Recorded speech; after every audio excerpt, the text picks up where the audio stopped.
আসসালামু আলাইকুম, সবাই কেমন আছেন? আজকে আমরা চনা বুটের ডাল দিয়ে মুরগির গিলা কলিজা দিয়ে রান্না করব। প্রথমে আমি মুরগির গিলা কলিজাগুলো সুন্দর করে কেটে বেছে ধুয়ে পরিষ্কার করে নিয়েছি। এবার আমি পেঁয়াজ, কাঁচামরিচ, টমেটো কেটে নিয়েছি। আর চনা বুটের ডালগুলো পরিষ্কার করে ধুয়ে ভিজিয়ে রেখেছিলাম 1 ঘন্টা। এখন আমি ফ্রাই প্যান বসিয়ে তেল গরম দিয়ে একটু জিরা আর মৌরি ফোড়ন দিয়েছি। দিয়ে আমি দারচিনি, এলাচ, তেজপাতা দিয়ে দিলাম। এবার পেঁয়াজ, কাঁচামরিচ দিয়ে দিচ্ছি। পেঁয়াজ কাঁচামরিচগুলো একটু ভেজে নিব।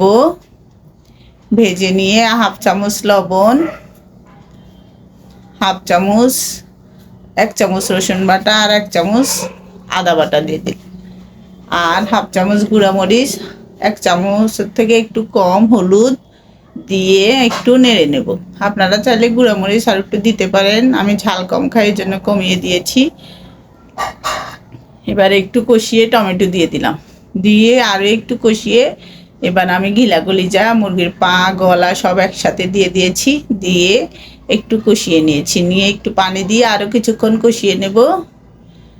তারপরে এবার ডালগুলো দিয়ে দেব।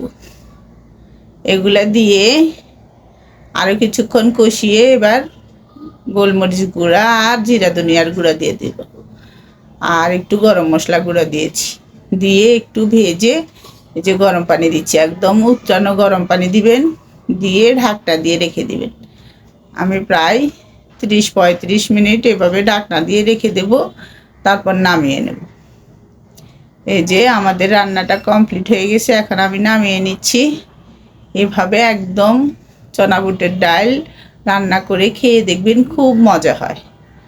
আমি এভাবে প্রায় সময় রান্না করি। আমাদের এই ডালটা অনেক মজা হয়েছে। আমি একটু খেয়ে দেখেছি। আপনাদের যদি আমাদের রান্নাগুলো ভালো লাগে, আমাদের চ্যানেলটা সাবস্ক্রাইব করে দিবেন, লাইক করে দিবেন, শেয়ার করে দিবেন, ফেসবুকে ফলো করে দিবেন। আজ এ পর্যন্ত, আল্লাহ হাফেজ। আপনারা যে যেখানে আছেন ভালো থাকেন, সুস্থ থাকেন। আর আমাদের জন্য দোয়া করবেন, আমরা যেন প্রতিদিন এরকম আপনাদেরকে ভালো ভালো রান্না রেসিপি দেখাতে পারি।